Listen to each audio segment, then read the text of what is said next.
এই হচ্ছে আবুধাবি কর্নিচ।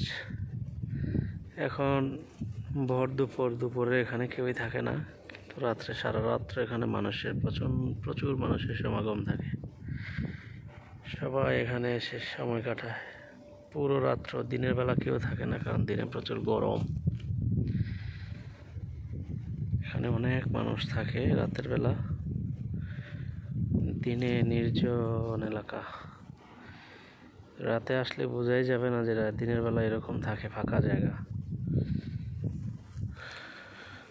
সব ফাঁকা, কেউ নেই।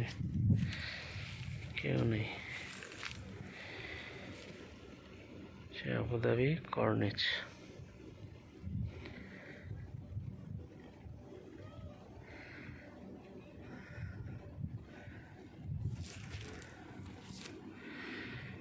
এই নদী সম্পূর্ণ এটা কৃত্রিমভাবে তৈরি করা হয়েছে। নিজেরা এদেশে সরকার নিজেরাই এটা তৈরি করেছে। প্রাকৃতিক কোনো নদী নয়,